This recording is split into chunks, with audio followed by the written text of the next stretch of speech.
Para a gente convencer o paciente que ele já usa uma medicação há tanto tempo, que ele vai continuar usando a medicação pela vida inteira, vai ter que fazer uma cirurgia, doutor, por que que eu tenho que fazer uma cirurgia se tem um remédio que pode me resolver o problema?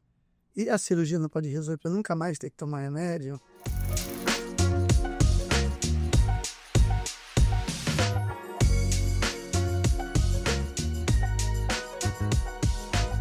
Muito bom dia, muito boa tarde, muito boa noite. E vamos dar início ao episódio do nosso podcast Muito Além do Jaleco. Convido a você para nos seguir nas redes sociais também, Spotify, YouTube, Instagram. Nós temos conteúdos relevantes para você que está sofrendo de cólica, diarreia, sangramento nas fezes, não sabe o que tem, ou você que tem interesse de nos escutar, nós estamos aqui para tirar a sua dúvida.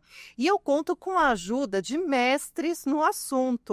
O nosso grupo, composta pela doutora Patrícia Naufal, médica gastroenterologista e endoscopista, doutor André Aguiar, gastroenterologista, e o nosso time cirúrgico, doutor Sandro Loureiro, cirurgião do aparelho digestivo, coloproctologista e cirurgião geral, e doutor Roberto Zanaga, cirurgião geral do aparelho digestivo e coloproctologista. Hoje nós temos uma convidada super especial, minha amiga querida Gisele Hayek, que está completando aqui o nosso podcast com informações super importantes a respeito de alimentos, né, Gi? Nutrição, o que faz bem no nosso dia a dia, quanto que é importante uma dieta individualizada, né? E trazendo conteúdo relevante para vocês. E nesse episódio a gente vai começar falando, né, doutor Roberto, doutor Sandro, de um assunto que a gente ama, que é a cirurgia, né? Às vezes a gente não dá tanta importância nesses cuidados pré e pós-operatório, que é de fundamental relevância o aspecto nutricional para você ter um processo depois da cirurgia, né? Uma boa evolução. E eu vou começar esse bloco com eu mesmo falando aí um pouco a respeito dessa nutrição em relação aos cuidados da cirurgia, né? O quanto é importante você que vai operar em relação à doença inflamatória, que existem casos cirúrgicos que realmente o tratamento clínico não teve uma boa resposta e acabou tendo uma obstrução ou uma fístula, né? O que é obstrução? É quando você não consegue mais evacuar, não tem um trânsito intestinal adequado, às vezes apresenta vômitos, é um quadro mais tardio mesmo e super delicado. Não interrompeva quando não faz mais cocô. Exato, eu ia falar isso. Mas muito obrigada. Assim, a gente fala, não faço mais cocô. Não faz mais cocô e começa a vomitar, né? E aí o paciente começa a ficar desesperado, tem dor abdominal, fica com aquele barrigão, né, que é cheio de gases, e aí te liga desesperado por conta disso. E a gente precisa dar um suporte para ele, tanto antes e depois da cirurgia, para ter uma boa evolução. Não é só importante o papel do cirurgião, né, Sandro? Da gente operar o paciente e resolver essa situação, mas o quanto ele está nutrido de proteínas, se ele está desidratado e se tem algum distúrbio metabólico, né, Paty? Às vezes a gente fala desses distúrbios de sódio, potássio, e o quanto é importante também um gastroclínico estar nos ajudando nesse suporte no hospital para controlar todas essas vertentes quando o paciente está internado. E às vezes eu uso alguns suplementos, né, Gi, que vem de encontro com esse pré-operatório, às vezes até endovenoso, porque o paciente às vezes não está conseguindo ingerir nada, para deixar o paciente numa situação boa, para não dar problema no pós-operatório, né? Sim. Antes de mais nada, quero agradecer o convite para participar de mais esse episódio, né? Tá incrível essa pauta. E, bem, sim, a gente precisa primeiro trabalhar os nutrientes que estão envolvidos na cicatrização, porque o paciente pode passar pelo melhor médico cirurgião, mas se ele não tiver com esse aparato robusto, preparado para o que vem a seguir, às vezes a cirurgia pode ir por um caminho, né? Não digo inviabilizar a cirurgia, mas a recuperação ela fica mais morosa, mais arrastada. Então, eu gosto de focar muito nos nutrientes específicos para reparação de mucosa, tá? Não são muitos. Sim. Então, a gente pode falar de proteínas, né? Então, não existe a gente criar células, né? Regenerar tecidos sem proteína. Então, a gente também tem um desafio, porque proteína, a gente falou até no episódio anterior, que tem que ser moderada, né? Então, a gente tem que fazer um cálculo aí de proteína para que o paciente consuma pelo menos o mínimo que ele precisa para esse processo. Sem Absorver também. para que ele absorva Consiga absorver. isso, que ele absorva e que não sobre para a gangue das bactérias que a gente não quer dentro do intestino, né? Aquelas bactérias que vão produzir fermentação, distensão e sintomas, que elas se aproveitem desse substrato. Então, o substrato tem que ir para onde? Para a regeneração do intestino. Ferro é muito importante, e aí suplementação endovenosa, né? E aí com acompanhamento médico é crucial. Então, assim, eu recomendo que corrija isso antes da cirurgia, porque eventualmente vai ter sangramento, né? O próprio processo de cicatrização, ele requer ferro, né? E como no pós-operatório, né, também às vezes precisa de um tempo prolongado do jejum, Sim. às vezes até para cicatrizar. Muitas vezes na cirurgia a gente retira um pedaço do intestino, e isso é crucial, né, para ter uma boa alimentação no pós-operatório, que muitas vezes não é via oral, né, é endovenoso, para seguir com uma boa evolução. Com toda certeza. E além desses nutrientes, né, a gente ficar bastante ligado, pode parecer assim meio clichê, mas é a hidratação. Porque esses pacientes desidratam muito. Então, eles já saem da cirurgia, né, com esse déficit. Na verdade, já vão para a cirurgia já desidratados e saem bastante desidratados. Então, a depender do tipo de cirurgia, do local, né, que parte do intestino foi retirada, até esse paciente voltar a evacuar normalmente, né, ao curso normal das coisas, demora. Então, se a gente já começa com essa hidratação bem feita antes, é sucesso. A recuperação intestinal ela é bem mais rápida. E os ácidos graxos livres? Que são eles e qual a importância no pré-operatório do paciente? A gente comenta que os ácidos graxos de cadeia livre a gente fala mais dos de cadeia curta, né? Eles são aquelas gorduras de digestão mais fácil e que lá no nosso intestino elas vão servir de alimento para essas células, né? Como se fosse energia, um boom de energia. Alguns ácidos graxos, por exemplo, alguns ácidos graxos são produzidos pelas próprias bactérias intestinais. O butirato é um deles, né? Eu gosto bastante do butirato. A gente tem no formato de suplementação, mas se a gente tiver uma alimentação rica em gorduras de boa qualidade, né? Peixes, castanhas, né? E até de frutas, legumes e verduras, que não tem, né, nem todos têm gordura, mas aquelas fibras lá, elas são alimento para as bactérias que vão produzir esse butirato. É importante o paciente saber que está vendo o programa, que o butirato é produzido por nós mesmos. Isso. E que raramente precisa repor. Pode ser suplementado. Mas poucos casos, tá? Até porque hoje em dia, no Brasil em especial, é uma suplementação mais cara e não são todas as farmácias de manipulação que fornecem.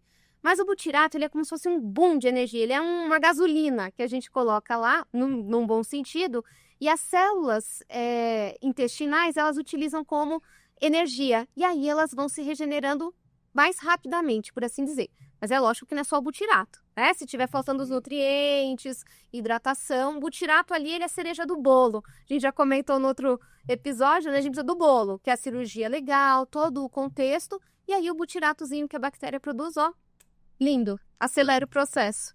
Ótimo. Roberto, a gente morre de medo das fístulas, né? Não. É o nosso vilão, né? Vamos até falar de fístula, a gente explicou no nosso episódio 1 que era fístula, então quem quiser saber o que é fístula, veja o nosso episódio 1. Mas dá aquela palhinha pra nós, seu Risadinho. Revisão. É a comunicação, né, do intestino com a parte externa. Pode ser a parte externa pelo ânus ou até a parte externa para dentro da barriga. Sim. Que é a fístula entérica, né? E a fístula e a estenose, que é a outra complicação frequente, que é o fechar do intestino, né? Estenose fechou. São complicações muito frequentes nas doenças de Crohn, né? E aí a gente vai pensar o seguinte, qual o papel, né, pegando até o gancho do ácido graxo livre, da nutrição nesse tipo de paciente que vai ser submetido a uma cirurgia, porque esses dois casos são cirúrgicos. A fístula, ela traz esse desafio da cicatrização, né? Principalmente, o foco, né? Nem é tanto inflamação, até porque a gente já vem trabalhando esse paciente antes da cirurgia, né? Mas é importante a gente trabalhar a cicatrização. Então, primeiro, dar um boom de nutrientes. Aliás, primeiro disso, fazer os exames médicos para a gente ver o que de fato precisa ser suplementado, né? Então, primeiramente, a gente faz esse exame. Quase sempre a gente precisa suplementar. E aí a gente vem com suplementos que atuam nessa regeneração. Então, eu gosto bastante. Os ácidos graxos de cadeia curta, né, e cadeia livre, a gente utiliza mais na forma de prebióticos. O que são os prebióticos? A comidinha dos bichinhos, que ficam no, né? Então, as fibras, os compostos bioativos, as cascas das frutas, né? Como é um paciente que muitas vezes está fazendo diarreia, está com muitos sintomas, a gente abranda, então a gente oferece isso cozido, né, assadinho, preparações gostosas, né, às vezes a gente fala fruta cozida, meu Deus, né, que sem graça, mas aí a gente coloca uma canelinha, a gente mistura, fica gostoso, a gente vai oferecendo esses alimentos, idealmente umas 2 semanas antes, pelo menos, tá, eu gosto assim, é lindo quando o paciente vem para mim um mês e meio antes da cirurgia. Aí é maravilhoso. O tempo é o que vai ditar e o que a gente consegue fazer. Mas chegou assim mais próximo da cirurgia, a gente já vai para a suplementação via oral. Geralmente eu utilizo nutrientes como ferro não via oral, né? O médico a gente faz hidrovenoso, injetável. A gente vem com zinco, selênio, vitamina A, vitamina D, magnésio. A depender aí de como é que tá o zinco, eu entro com um pouquinho de cobre também, porque eles são amigos, né, parceiros. Isso tudo com 30 dias antes da cirurgia. Uns 30 dias. Claro que depende da deficiência. Se for uma deficiência muito severa, o ideal é que pelo menos uns 3 meses antes, o paciente esteja arrumando a casa, tá? Mas eu sei Tem um trauma severo, pasteurizante, quadro esterilizante, 3 meses antes. Nem sempre Os cirurgiões vai ser perfeito, né? Às vezes, assim, a maioria sempre não o paciente chega. aguenta esses 3 meses. Aí pelo menos um mês se conseguir. Um mês seria ótimo, tá? Não é maravilhoso. Porque nós somos clínicos, que indicamos a cirurgia às vezes, né? A gente preparar o paciente 3 meses antes seria maravilhoso. Seria perfeito. Vamos preparar o paciente para mandar para eles o paciente todo preparado, para que a cirurgia tenha um resultado muito mais satisfatório do que teria se não tivesse essa preparação nutricional. Mas a boa notícia é que o preparo antes, ele é bastante importante, mas a gente também consegue, não estou dizendo que é correr atrás do prejuízo, mas no pós-cirúrgico a gente também consegue fazer um trabalho bem legal, né? Também não precisa ser tudo ou nada, né? Tudo para ontem também. Então, a gente, devagarzinho, a gente vai modulando. O mais importante é a gente entender o tipo de cirurgia. Então, essa comunicação médico-nutricionista é muito importante, né? Então, como que foi essa cirurgia, o local exato, como que tá, né, a recuperação desse paciente, aí sim a gente vai entrando com o que faz sentido, tá? Eu geralmente gosto de manipular essa suplementação. Existem alguns blends, né? Por exemplo, o ômega 3 a gente compra, a gente nem manda manipular, né? Gosto muito da glutamina, né? O pessoal às vezes confunde com creatina, né? Glutamina é bem interessante, né? Eu brinco com os pacientes que é como se fosse um cimentinho, né? Quando a gente vai cimentar a rua, né? Quando a rua é cimentada, eles fazem, né, todo esse trabalho, eles isolam, né? Para ninguém pisar, porque se você pisar vai ficar com as pegadas lá. O intestino não dá para fazer isso, porque a gente não fica sem se alimentar.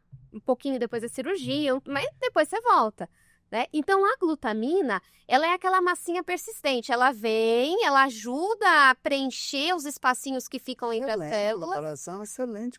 Ela é ótima. Para a gente é muito bom. Imagina para a pessoa que está assistindo, né? O grau de compreensão disso, né? E aí, essa suplementação é uma suplementação que com 30 dias que você já faz antes da cirurgia, a gente já tem um resultado muito legal, né? Porque você vai cimentando o seu intestino, né? Vai reduzindo distensão, dor, e aí os nutrientes são melhor absorvidos.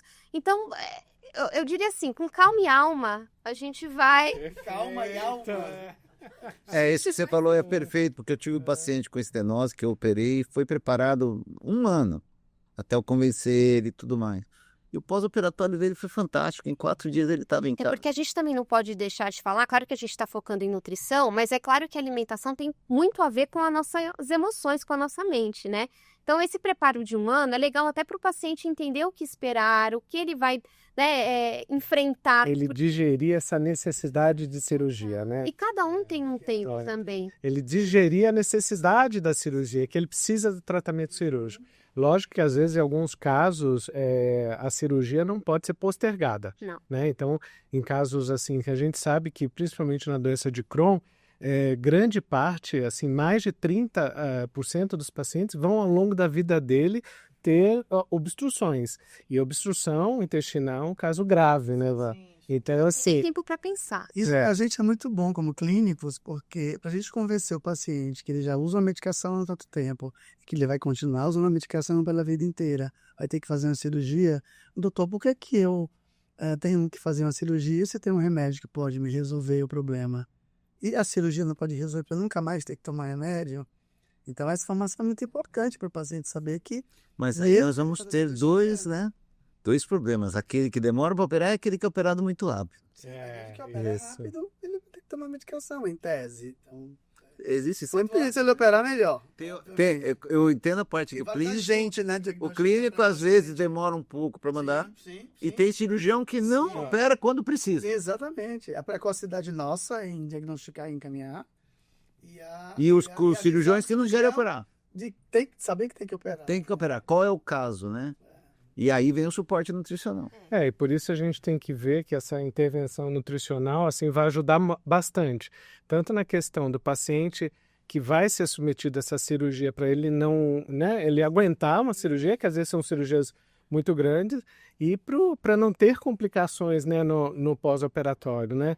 O que você acha, Mas Ana? às vezes, né, Sandro, no consultório, ou mesmo o paciente que às vezes está no hospital numa situação mais crítica, é difícil, né, fazer com que ele entenda esse papel nutricional, né? É extremamente, às vezes, difícil fazer com que ele veja a nutrição como fundamental aí nesse Parte do como tratamento, parte é do uma parte tratamento, essencial, né? né? Às vezes eu vejo assim, eu estou internado, mas será que eu posso pedir alguma coisa no aplicativo? Eu estou com vontade disso. Às vezes está vomitando, mas a questão das vontades, né, Gi? A gente já conversou muito disso, né? A questão do paciente ter a vontade e às vezes estraga todo o tratamento. Porque esse contexto pré-cirúrgico, ele serve para abrandar os sintomas. Tem muito paciente que fala, eu já tô ruim, tá? O que que é? O que faz esse fogo no parquinho aqui? Já tá tudo ruim? E não é bem assim, né? A situação tá crítica, precisa haver uma operação rápida. Então, deixa eu reduzir um pouquinho, né? Abaixar um pouco essa inflamação, porque a própria cirurgia, o pós-cirúrgico, você tem que entender que, assim, o paciente fica, o amanhã depois eu penso, mas ele chega, esse amanhã chega. E quanto antes você se prepara para ele, mesmo que seja, eu preciso operar 2 dias, né? Num caso mais crítico, 1 semana, eu tenho que já operar, né? Se acontece alguma coisa nesse sentido, você naquela semana anterior, você já vai se hidratando, você não vai dar tempo de fazer tudo bem, mas o que você já consegue fazer? Já vai se preparando para a dieta pós-cirúrgica, porque você vai ter que fazer, porque senão você vai ter dor, a cicatrização não vai acontecer, você vai ter complicações. Exatamente, então já vai se preparando com calma e alma antes, porque depois você já está no embalo, né? E às vezes, né, Sandro, tem pacientes que às vezes não estão obstruídos, né? Ou seja, não tem aquele intestino totalmente fechado por conta da doença, que mantendo um tratamento de remédio, mais uma dieta acompanhada com nutricionista, às vezes até pode estabilizar a situação. Está dizendo aquelas fibroses subestenosantes. Aquela fibrose subestenosante, que ele até evacua, mas ele tem aquela subestenose, que se ele pegar uma virose, ele estenose. Exato. Esse paciente não é elegível à cirurgia já? A gente tem que definir basicamente o fenótipo, o tipo de paciente. Exato. Então, assim, tem pacientes que têm o fenótipo que é inflamatório e tem o outro que já tem a fibrose. Ou quando tem a fibrose, cirurgia. Praticamente. Não tem conversa, é cirúrgico. Ele vai ocluir uma hora. É Ele tem que operar. O inflamatório, através de medidas, né? Primeiro identificar que tipo de coisa, qual a área que está, qual o tamanho, né? Se ele está muito desidratado, se ele está muito desnutrido ou não. Então a gente consegue, através de medidas com nutrição, com a medicação, às vezes usos de corticoides, essas coisas, tirar da E essa informação né? porque às vezes o nutricionista ele também cai de paraquedas ali, né? Então o médico trazer essa informação para nós é valiosíssimo, porque aí a gente já entende aonde a gente vai ter que atuar, né? Então, por exemplo, no caso de uma estenose, né, estenose, a gente tem um estreitamento do intestino. Então, a gente precisa já abrandar essa dieta o quanto antes, já trazendo o conforto para o paciente. Então, veja, se você não abranda, né, de repente eu pego um paciente, eu não tenho essa informação médica, né? Claro que a gente já pede os exames, a gente tenta dar uma olhadinha para não cair tão de paraquedas, mas essa conversa é muito legal, porque você entende, bom, será que eu já abrando, não abrando? Eu entro com nutriente agora, vai operar, tem fibrose? Essas informações pode parecer assim, que é do dia a dia de vocês, né? Mas para nós faz toda a diferença, porque eu não entendo em que fase que esse paciente está. Qual é a complicação que ele pode ter no pós-cirúrgico? Então deixa eu já me adiantar. Eu não sei vocês, mas eu gosto de prevenir. Isso é também, a gestão clínica e a paciência. Mas eu acho assim, até falando aí das subestenoses, quando já tem fibrose, tem que operar porque uma hora ele vai fechar. Mas acho que cada caso é um caso, a gente tem que avaliar com cuidado, né? Porque eu não sou cirurgiã, mas eu tenho um paciente que a doença de Crohn dele é de delgado. Sim. Ele não tem nada no colo, colonoscopia normal. E ele vinha com dor abdominal. Quando fez a enterotomografia, ele tinha 8 áreas de subestenoses no delgado. Começou a ressecar 8 áreas, não? 8 áreas. E áreas mais extensas, áreas mais outras, em um segmento, no outro, em jejum, isso, aquilo. E aí, a tomografia, ele fez em um lugar muito bom, a tomografia, e ele falou, algumas pareciam realmente inflamatórias e outras suspeitando já da fibrose. Aí conversei na época com o cirurgião. Não, temos que operar. Tá bom, mas e aí? Bom, ele vai ficar com o intestino curto. Mas aí ele poderia fazer uma cirurgia de não retirada, ele poderia só abrir a fibrose, né? Mas o paciente ele não tá corrigiu isso, claro. E ele tinha dor abdominal, mas ele não tinha vômitos, ele não tinha nada. Bom, a gente entrou com tratamento para esse paciente, com biológico, ele começou a fazer dieta, mudou. Isso já deve de ter uns 5 anos. Olha. O paciente está ótimo quando ele entrou com os biológicos. Várias áreas das subestenoses melhoraram, desapareceram, e outras que já tinham indicação de fibrose não desapareceu, mas melhorou, nenhuma piorou. E clinicamente ele está muito bem. Então, mesmo que agora, de repente, uma dessas áreas aí seja necessário operar, a gente com o tratamento a gente conseguiu diminuir bastante. E ele provavelmente, se realmente for operar, não vai mais correr o risco de... Mas aí a gente entende o quanto é importante você ter o paciente próximo. A discussão de um cirurgião que está te acompanhando. E eu mandei ele para o cirurgião, ele escutou tudo que o cirurgião falou, aí ele voltou, porque ele tinha, na época, 20 e poucos anos, agora ele já está com 30. Ele veio com a mãe.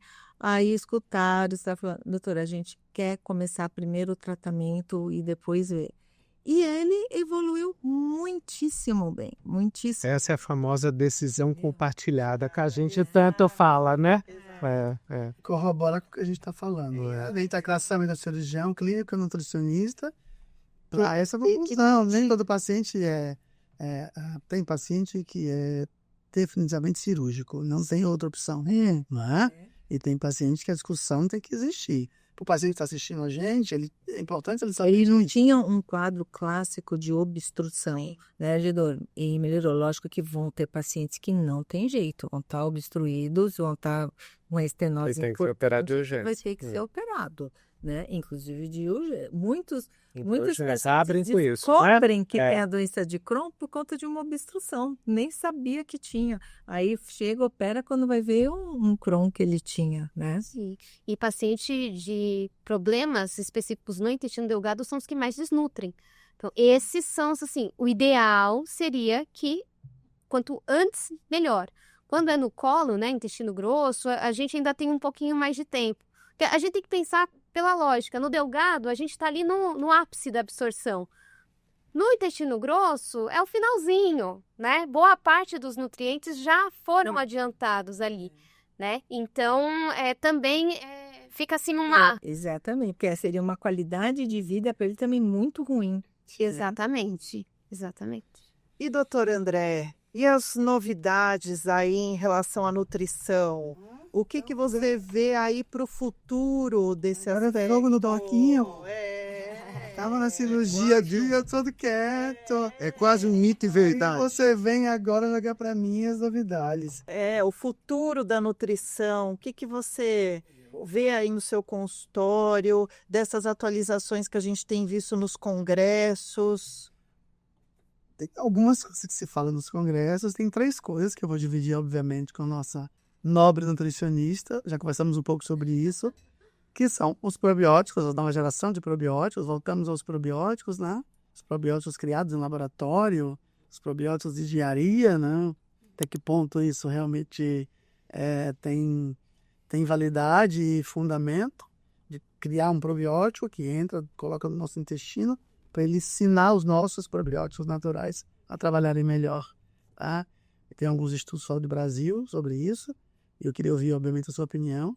E a inteligência artificial também, que entra muito aí nessa questão de como você conduzir essa nutrição, até que ponto ela pode nos ajudar ou prejudicar. A inteligência artificial está em nossa vida de qualquer jeito, né? Mas a gente tem que ter muito cuidado com ela. Eu acho que a decisão sempre é médica humana, né? Ou nutricional humana. A inteligência artificial é um coadjuvante. E tem mais alguns outros assuntos para a gente conversar. Mas eu queria que você falasse um pouco sobre Esse tema é igual a seu, geração várias camadas, né? Mas o problema da nova geração é o que mais me intriga, assim. Vamos falar disso. Eu acho que o que está na camada superficial dessa cebola gigante é o que está na mão das pessoas, que eu acho que é a inteligência artificial, né? Tem se popularizado, você liga a internet, você vai fazer uma pesquisa no Google, já tem lá. Já vem ali sugerido por inteligência artificial, né? Sou contra, não. Eu acho muito legal, inclusive eu ensino os meus pacientes a usar a inteligência artificial. Eu acho que, bom, eu quero adaptar uma receita, né? Puxa, a nutricionista falou para eu comer um bolo sem glúten. Que farinhas não tem glúten? Às vezes você não precisa ligar para o nutricionista, mandar mensagem, perguntar. Você mesmo já sai dessa, né? Puxa, eu tenho um bolo de laranja que é uma delícia, eu queria adaptar ele com farinha de arroz. Puxa, mas vai ficar meio ressecado. Será que consigo adaptar essa receita? Joga lá no chat GPT, né? As inteligências fazem belos milagres ali e a receita fica legal. Mas é uma receita, a gente tá falando de uma receita que já foi prescrita por alguém antes, né? O grande desafio é que A individualização aí não tá entrando. Exato, porque o que acontece? O grande desafio é que você precisa saber as perguntas que você vai fazer para essa inteligência artificial, né? Da forma correta. E outra, ela vai te devolver e se você é leigo ou você não sabe, eu mesma já peguei várias respostas erradas. Você quer usar a inteligência artificial, só que ela ainda não substitui o cérebro humano. O estudo, o ir nos congressos, esse bate-papo clínico, a experiência. Então, o paciente ele não tem esse conhecimento para fazer as perguntas certas e para absorver o conteúdo das respostas e ver o que, de fato, é ou não é. Então, eu peço para os pacientes usarem com parcimônia. Chat GPT, inteligência artificial, não prescreve nada. Quem prescreve é o médico, a nutricionista, a equipe, né? Então, esse fator humano ele é muito importante. Ainda, eu não sei se a gente conversando aqui, né? Você concorda que ela direciona, você pode me direcionar, por exemplo, você colocar o quadro do paciente, o diagnóstico, o fenótipo se tiver. Acho que o médico usar, o nutricionista baseado naquela informação em conjunto, Eu entendo. tomar uma decisão sua, sim, mas essa combinação de fatores que você passa para IA isso. ajuda também. Exatamente, porque a IA hoje ela vem para dar velocidade. Eu não tenho na hipocrisia, vou usar a IA para ela montar um plano para mim. Se eu acabei de falar para você que tem que personalizar, como é que a IA vai fazer o Eu plano? entendo que a inteligência artificial veio como um facilitador. Isso. Não vai substituir. É um facilitador para a gente realmente em busca de maiores informações. Agora, se você não tem aquela base para identificar que aquilo é viável, aquilo não é viável, aquela é mentira, ele pode dar muitas complicações. Pode ser perguntar, como falou, ela vai ser uma ferramenta boa, mas você tem que saber perguntar. O profissional, ele sabe perguntar. Né? Se você pergunta, me traga. Para o público que está vendo a gente é importantíssimo isso. Que ele vai colocar no IA, ele tem que saber do que ele vê, ele coloca lá. Pode ter muita mentira. Se você colocar As reais é que a gente tem essa capacidade. vai ver aquela listinha. Pode, não pode. Que a gente já conversou que não faz sentido nenhum. Não é pode, não pode. Né? Não é restrição. Aí o paciente começa a seguir, não, mas o chat falou que era para fazer. Faz aquela dieta restritiva, empobrece a microbiota e vai ficando num ciclo vicioso. É aquilo que a gente falou até no episódio anterior, né? Da primeira consulta e da personalização. Isso. Se você não falar para ele lá na primeira consulta, Exatamente. ele não vai acreditar, ele vai lá na IA e aí vai perder todo o trabalho que você fez. Vai perder o trabalho, porque a IA não vai fazer uma prescrição de um suplemento. Ah, mas eu vi ali, se eu jogar, ele vai dar dosar. Eu até estava vendo, assim, por alto, que vai ter algumas normas agora para não ficar jogando, né? Fórmula de que eu acho interessante. Outra parte médica, outra parte jurídica. Exato, que imagina a loucura, o paciente colocando nutrientes que competem, às vezes faz uma desnutrição porque está suplementando em demasia E quem vai ser o responsável por isso? Exatamente. A briga é boa, né? Vou voltar um pouquinho. E os probióticos? Os probióticos, o que acontece é o seguinte, é polêmico aqui. O Arquemisias mucinifilo. Arquemisia. Sim, tem vários nomes, assim. O robozinho na minha cabeça entrou assim. Na Entendemos verdade. isso. Bota no intestino, o robozinho vai lá e transforma. Mas eu vou falar o seguinte. Microbiota é uma coisa linda e tá tudo bem. O nosso intestino já tem, tá? O que acontece é que em alguns intestinos pode ser que até zere, tá? Quase zere. Tá? É difícil falar também, nossa, tá zerado, porque são trilhões de bactérias, são muitas bactérias. O que acontece é que a quermância, por exemplo, ela é uma queridinha agora, né? Não tem congresso que a gente vá que não fale dela. Pelo menos uma exposição, né? Algum estudo. Mas por quê? Porque é uma bactéria que ela, assim, já tem comprovações de que ela ajuda a controlar a inflamação, né? Mas ela é uma das bactérias. Nós temos várias outras, nomes super difíceis. Mas a ideia, qual é? Para que eu vou colocar mais coisa lá dentro? Tá? Então, existem algumas coisas para a gente refletir. Já está tendo fogo no parquinho, já está uma explosão lá dentro. O paciente distende, tem gases, diarreia. Poxa, será que a ideia é colocar mais bichinho lá dentro? É ter mais briga? Então, se esse futuro não é uma interrogação nossa de que vai existir uma bactéria ou algumas bactérias criadas em laboratório e que vão mudar nossa microbiota e ficar tudo perfeito? Elas mudam. Ou a gente vai ter que, pela alimentação, mudança de hábito, as nossas próprias bactérias ficarem boas? Eu não diria que vai ter um mundo perfeito, porque lembra no primeiro episódio a gente falou que um pouquinho de desbiose faz bem, até normal?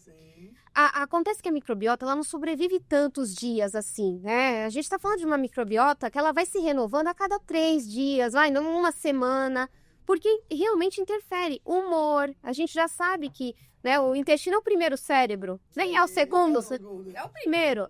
Né? Então acontece alguma situação, você fica estressado, você não se alimentou bem, tudo isso, a microbiota ela é muito sensível a várias coisas. Poxa, bebi um vinhozinho, uma cervejinha no final de semana, já alterou a microbiota. Até o tipo do vinho que você bebe? Com toda certeza. Então, eu acho que a gente tem que ter um pouco de calma e alma também nesse assunto, né? Eu acho que é o futuro, pode para alguns pacientes se beneficiarem. Que pacientes? Hoje, eu uso com alguns pacientes, principalmente aqueles que a gente já chegou no resultado legal, mas eles ainda persistem em alguns sintomas, regride um pouquinho. Eu peço para fazer o exame, que ele é feito através do sequenciamento de DNA das bactérias do intestino. Então, ele me traz um painel, uma fatia, tipo um raio-x. Isso nós temos, gente. De quais são as bactérias. Nós já temos. Não, infelizmente, não é coberto ainda pelos convênios, né? Tem um valor que não é acessível para todos. Mas é um exame indolor, que é colhido em casa, né? Através das fezes, manda para o laboratório aí a amostra. Um futuro promissor de que possa ser depois. Desde que a gente use junto. É nesse ponto que eu quero chegar. Porque simplesmente você falar, vou suplementar quermância, né? Quanto? Será que eu já não tenho? Porque a gente também tem que usar o recurso do paciente com com parcimônia. Colocar recurso, investimento no local certo. Então, para que eu vou suplementar? E esses probióticos não são baratos. Essa tecnologia ainda não está popularizada aqui no Brasil, né? Existem algumas farmácias que já manipulam? Existem, né? E aí a tendência é popularizar. Mas suplementação a gente tem que tomar cuidado, porque senão vira o protagonismo. E não é. É a alimentação. Até porque eu vou colocar essa queimância lá dentro, se eu não corrijo a alimentação e estilo de vida, como é que ela vai sobreviver? Como que ela vai produzir esses metabólitos que vão ajudar? Então, eu acho que assim, tem que tomar cuidado com a indústria do marketing. Eu sei que é muito legal, a gente vai no congresso, né? A gente vê o pessoal apresenta os suplementos. Parece que é a resposta, é a cura, né? É a cura do Tem câncer. que tomar- Mais fogo na história aí. Você bota mais um foguinho. Os nutracêuticos aí. Eu gosto, Ainda. mas Mais fogo vocês ainda. lembram no outro episódio que eu falei pra quando? Sim, Pra quem, quando e quanto? Sim, claro. Eu sempre faço Porque às vezes eu sou aquilo ali. Então todo mundo quer tomar cúrcuma. Podia explicar para a pessoa a diferença entre o que é o suplemento e o nutracêutico? Eu acho que a maioria não sabe. o nutracêutico a gente vai obter mais dos fitoterápicos, dos compostos bioativos. É como se a gente pegasse as substâncias que estão presentes no alimento. Já o nutriente, ele é a vitamina, o mineral separado que você toma para dar esse boost, né? Então, os dois são excelentes, só que a gente tem que entender quando usar. Por exemplo, a cúrcuma, que é muito popular, eu gosto, eu particularmente uso bastante com os meus pacientes, mas se é um paciente que está fazendo gastrite junto, e o que eu mais pego não é só doença de Crohn, geralmente o tubo digestivo já está bastante comprometido. Tem refluxo, a cúrcuma ela não vai me ajudar, ela vai piorar esse sintoma. O próprio ômega 3 é um nutracêutico. Ele é, Já é também. exatamente. Todo mundo usa e não sabe que tem esse nome. Exatamente. Eu acho que a gente nem precisa ficar muito, mas é um nutracêutico ou nutriente. É suplementação, né? Sim. Eu acho que a gente precisa entender o suplemento, você precisa entender a hora certa de colocar. Se você vai dar uma suplementação de cúrcuma, e por exemplo, a cúrcuma, que é curcumina, no caso, que é a substância que a gente isola da cúrcuma, ela precisa de piperina para poder ser bem absorvida, que é um composto da pimenta. E eu não posso dar isso para um paciente em refluxo ou em gastrite. Então, eu vou tomar cúrcuma por cúrcuma? Tô rasgando dinheiro. Uhum. Então, será que eu trabalhar com gingerol do gengibre, por exemplo, não é mais interessante? O resveratrol, né, da uva? Será que eu preciso? Aí eu ponho mais foguinho no mar. O que é melhor, Vitor. Ele gosta de uma polêmica, né? Mas, por exemplo, será que eu preciso do nutracêutico, do nutriente? Será que eu não posso colocar um suco de uva integral orgânico? Ele é mais caro, mas ele é infinitamente mais barato do que um suplemento bom, feito numa farmácia idônea, né? De resveratrol, por exemplo. E às vezes o paciente não precisa de tanto, não precisa usar doses astronômicas. É ajustar essa dieta, uma dieta anti-inflamatória, né? E, gente, eu não tô falando só das frutas vermelhas, do mirtilo. Um franguinho bem cozidinho, um arroz, né, brando, um purezinho, vai fazer muito mais milagres do que você entrar com esses suplementos. E a gente não pode esquecer que a nutrição, ela vem do alimento. O suplemento, ele vem onde a gente não consegue cobrir. Então, é um paciente que não está conseguindo se alimentar adequadamente ou já vem de uma carência nutricional de anos e vai operar na semana que vem, que eu pego, às vezes o paciente vai operar na próxima semana. Eu preciso correr, então não adianta ficar comendo, o intestino não está pronto, então eu entro com nutriente. Mas entende que depende muito do paciente. Melhor comer, né? Melhor comer. Que o Sandro falou, me veio uma lembrança de um amigo paciente, que ele tinha preguiça de cozinhar e preguiça de comer.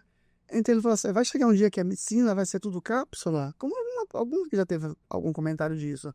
Então vai fazer isso, não está sendo cápsula. Disso, cápsula, que eu vou comer só cápsula. E a alimentação não é só muito bom. O gostoso é comer, né? É louco. O seu prato, tomar o seu vinho para acompanhar. Apresentar seus amigos e tal, você não pode ficar só nessa. Mas é isso, a alimentação, a gente tem que Tirar o bioativo e comer o bioativo. Isso. Ingerir o bioativo, não. Ele pode ser. É sentar na mesa, é sentir o sabor, é apreciar a boa companhia e se nutrir. Né? Eu acho que essa é a chave. E não ficar só na cápsula. Gosto de cápsula, uso cápsula, uso muito. Mas acho que com critério. Porque o mundo inteiro, e a mídia mostra muito isso. Mas as indústrias, Suplementação de cápsula.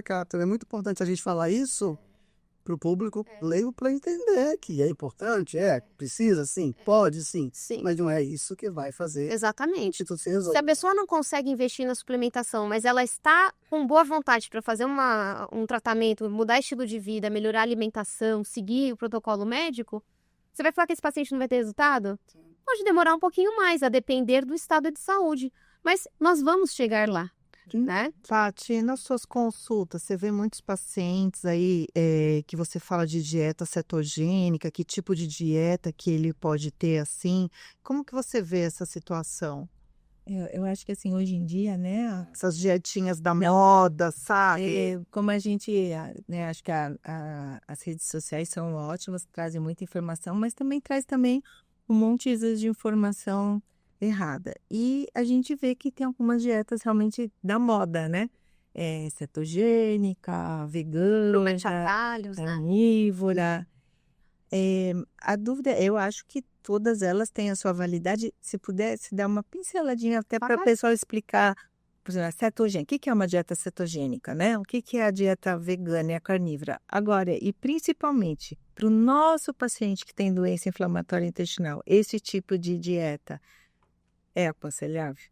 Vamos lá. Caramba. Eu já começo também polêmica, falando, o paciente com doença inflamatória intestinal, ele precisa de estabilidade e não de radicalismo, né? De mais loucura ali. Então, assim, como que a gente oferece isso para ele? Trazendo uma base de dieta personalizada de acordo com o momento em que ele está. Estou na crise, estou na remissão, e aí eu vou direcionar. A dieta vegetariana, né, ou a vegana, que a gente chama, ela é uma dieta onde você exclui as proteínas animais. Ela pode ser interessante? Pode, tá? Só que o que eu vou colocar no lugar dessas proteínas animais? Porque eu preciso de proteína, a gente já conversou sobre a proteína.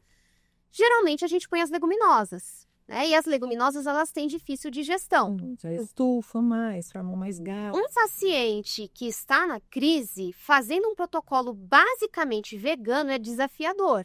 Bem desafiador. Eu vou ter que deixar essas leguminosas de molho 24, 48 horas trocando a água, né? Então, já comer na rua, por exemplo, o restaurante não vai deixar esse tempo, já começa a deixar um pouquinho mais trabalhoso, mais difícil, né? Sim, temos que deixar com... De 24 a 48 horas. Um grão de bico, que seria a leguminosa mais difícil, ela vai produzindo uma espuma, né? E se você for cheirar, ela tem um cheiro esquisito, né? Então, essa espuma você vai tirando. Deixa eu sair. Troca. 6 horas em casa para cozinhar. Observa se você deixar mais tempo. É que às vezes a pessoa não tem gases, não tem distensão, mas a maioria, até quem não tem doença inflamatória intestinal, percebe, né? E só emendando que você está falando da vegana, essa dieta, essa plant-based, é a mesma coisa? que Mesma vegano? coisa. Baseada em plantas, mesma coisa. É um nome Só um nome. mais diferente, né? Mas a plant-based, ela é a dieta É a vegana. É a vegana. É só vegetal, tudo que é plantado. Exatamente. Só que Tem mãe. a gente tem que tomar cuidado o seguinte, as proteínas de origem animal, elas são fontes de ferro, zinco, B12, né? Então, no universo vegetal, a gente não tem B12. Então, um paciente que opta em fazer, né, dá para conduzir uma dieta vegana? Dá. Mas a gente, aí nesse caso, tem que suplementar, é mandatório. Eu preciso colocar, porque vai fazer, né, uma carência. A carnívora é uma dieta que o pessoal agora está chamando, cada um dá um nome, né, para engajar likes em redes sociais, viralizar. Mas é a dieta ancestral. O pessoal comenta de basear em proteínas de origem animal, né? Eu já vi o pessoal comendo barra de manteiga, uma loucura, Uma pessoa né? conhece, acompanha o que só conhece. Eu não recomendo. Você dá um boom de gordura, você só come carne, vai faltar nutriente, obviamente. Mas Vai aí, faltar. associado às vezes, a desbiose que esse paciente tem, só vai piorar o quadro Com clínico dele. Com toda certeza, porque as bactérias ali da gangue que a gente não quer que se multipliquem vão utilizar desse substrato. E cadê os pré-bióticos? Cadê as fibras? Cadê o colorido? Mas eu até queria comentar isso, até desde o outro episódio, você falou de microbiota brilhantemente. E se sabe também que alguns pacientes têm uma desbiose com supercrescimento bacteriano e aumento da produção de hidrogênio. SIBO. né? E aí você tem uma dieta vegana, uma dieta que você vai ter essa fermentação, vai piorar o quadro clínico Vai, dele. com toda certeza, com toda certeza. Então, vocês entendem que a gente volta para aquelas 3 perguntas? Para quem, quando e quando? Sim, perfeito. Tudo é equilíbrio. Equilíbrio. Então, assim, a cetogênica já é uma dieta que eu considero mais saudável, né? Ela é muito interessante. O paciente diabético, por exemplo, ou pré-diabético, ele lança a mão de uma cetogênica por um período de tempo, ele vai melhorar a tua resposta ao carboidrato, né? A eficiência do uso da insulina e tudo mais. Mas um paciente que tem doença inflamatória intestinal vai focar a alimentação em gordura e vai tirar as frutas, legumes. Você entende que empobrece um pouco? Um paciente com diabetes e doença inflamatória intestinal. Eu tenho um paciente assim, ele tem, olha o desafio, artrite enteropática, diabetes, certo? Um paciente- Hipertensão e doença de Crohn. Aí a gente... Ó, aquele que a minha estava falando, né? Síndrome metabólica. Artrite enteropática é o paciente que tem a doença de Crohn com comprometimento nas articulações. Então ele tem dor nas articulações. E é comum. Muito comum. Muito, muito. E aí, como fazer com esse paciente? O que tá pior? Geralmente a gente começa assim. Diabetes está descompensado? Pera lá. Então vamos começar. Eu gosto de tentar fazer assim algo que a gente consiga unificar. Então dá pra gente ter uma dieta mais branda, cozida, com alimentos mais baixos em carboidrato. Então ao invés de eu usar uma batata, eu uso uma cenoura, né? Eu uso uma vagem cozida, por exemplo. Então a gente consegue isso. Dado que está controlado o diabetes, né? Ou, por exemplo, não, o diabetes está legal, utiliza a medicação, a doença inflamatória é o que está gritando, então vamos começar por ela, né? Claro, sem dar uma dieta que vai piorar o diabetes, a gente vai contornando. Mas na nutrição não existe a dieta perfeita. Foi excelente esse teu exemplo. Existe um momento, você tem que escolher o que você vai fazer. Não dá para você ter tudo numa estratégia só, né? Não dá para você curar todos os problemas E de nem uma vez ter só. modismo, né? De dieta. Exatamente. E nem ter modismo. Tem que ser faseado. Acho que essa é a questão. É você pegar o principal, o problema que está gritando mais, começar por ele e ir limpando e arrumando. E indo no modismo, outro que a gente pega direto é o jejum intermitente. E esse. Eu tô falando de jejum intermitente, e aí, para doença inflamatória, o paciente com Crohn e retocolite, ele pode? Não é prioridade, né, gente? Porque eu gosto muito do jejum, utilizo, né? Pacientes na menopausa têm resultados super legais, mas assim, o jejum não é para todo mundo, certamente. E para um paciente com doença inflamatória intestinal, especialmente na fase aguda, que na remissão, tranquilo, quer perder uns quilinhos ou quer melhorar um pouquinho, né, o metabolismo, legal, super legal. Mas supervisionado. Na crise, gente, o que a gente precisa é de nutrientes. A gente não estava conversando aqui de todos os componentes que a gente precisa nutrir esse paciente. Mas para que eu vou tirar refeições? E pior, vou compensar em outras, né? Concentrar. Porque você tira, mas você tem que oferecer. Então, você vai fazer um almoço mais robusto, um jantar, ou enfim, depende da refeição que é suprimida, mas aí você coloca muita coisa ali, o paciente não vai conseguir se alimentar, a maioria não consegue, né? E aqueles que empurram, que tentam, não, eu vou fazer porque a Nutri pediu, porque o médico, né, pediu, vai ter piora dos sintomas. Então, eu não acho que é o momento. Doença inflamatória intestinal na crise e jejum intermitente, acho que tem outras estratégias mais interessantes. Paty, fala um pouquinho para mim a respeito dessas fake news. Você tem escutado muito? Ah, bom, a gente escuta bastante, né? A gente escuta bastante. Aí até queria saber, por exemplo, a gente escuta direto. Se eu tomar água com limão, emagrece, né? Se o limoeiro ficar 10 quilômetros... 10 quilômetros de distância, se você for correndo até lá, pegar o limão e voltar, né? Então, então o paciente, não, eu tô comendo chocolate diet para não engordar, né? Quer dizer, o chocolate ele só não tem o açúcar, mas às vezes ele tem bem mais gordura que o chocolate normal para compensar, né? E ele acha que não vai engordar. Mas assim, os shots, eu tomo um shot em jejum de não sei o que é milagroso, vai diminuir a inflamação, água quente. O gengibre tá bom, né? O gengibre nesse shot. Você, como nutricionista, deve escutar muito mais e saber muito mais, né? Quais são os principais fake news que você escuta em relação à Essa nutrição? só com limão é É o clássico. E vai você falar alguma coisa. Nossa. pessoal, o que eu percebo muito é o medo de comer alimentos naturais. É impressionante como a margarina agora virou a querida. Aí tem até alguns colegas nutricionistas que defendem. Eu sou do time que não defende. Eu odeio, mas... Mas se você deixar a margarina aberta, teimosa. A defesa da margarina é ter consciência de que é aquele que estudo, né? Então, assim, Margarina. exatamente, as pessoas elas têm medo de comer. Então, arroz engorda, né?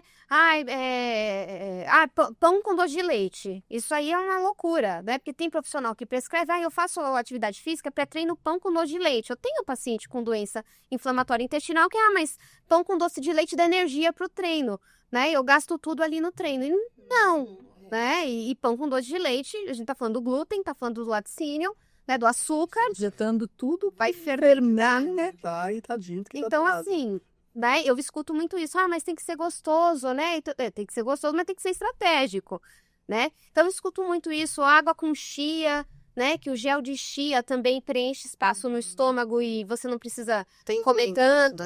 Tem muito. Então, assim, tomar cuidado. Doutor, sabe o que eu faço todo dia de manhã? Eu tomo um shotzinho de limão com água. Aí depois eu vou pro meu treino, volto e como doce de leite. Tô zerado. Quem nunca escutou isso? Sabe que o shot de limão, eu não acho ele tão vilão. Claro que, assim, a pessoa que tem uma gastrite vai sentir dor, né? Não que o limão seja mais ácido que o próprio ácido do estômago. Isso não existe, né? Então não é que, o limão vai piorar a gastrite. Ele vai piorar os sintomas, você vai sentir dor, né?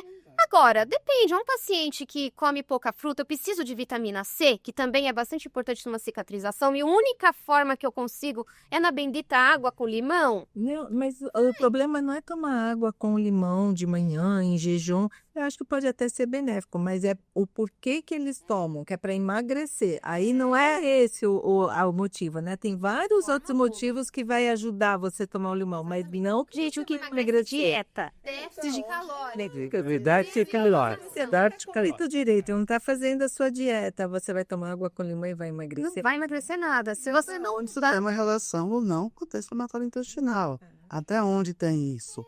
Emagrecimento e água com limão tem uma relação de melhor ou de pior. O paciente que tem a doença inflamatória, isso é até um desafio nosso, porque o paciente ele não é a doença, ele está doente. Então ele pode querer emagrecer, ele pode querer ganhar massa muscular, né? Mas enquanto a gente não corrigir a bendita da inflamação, não adianta atirar para todo lado. Não adianta. O paciente, ele quer emagrecer, ele quer ganhar massa muscular. Ganhar não, que a gente não ganha nada, né? Conquistar. Muito suor, com muita, né, atividade física. Ele quer outros assuntos, é super factível, dá. Só que assim, primeiro remissão. Vamos alinhar. Primeiro remissão, saiu da crise. Aí sim, um jejum. Ou às vezes nem precisa do jejum. Eu tenho pacientes que emagrecem espelho. Com água. Tá tudo bem, mas a doença tá controlada. Esse é o principal objetivo, entendeu? E não ficar, agora eu vou fazer cetogênica, agora é carnívora, agora é não sei o quê. Mas se eu queria fazer aqui um comentário, porque eu escuto muito, que eu acho que é correto, que de tudo um pouco pode. Sim. Eu acho correto. Porém, o paciente, quando você fala isso, ele acha que tudo de pouco um pode, só que ele acha que é toda hora.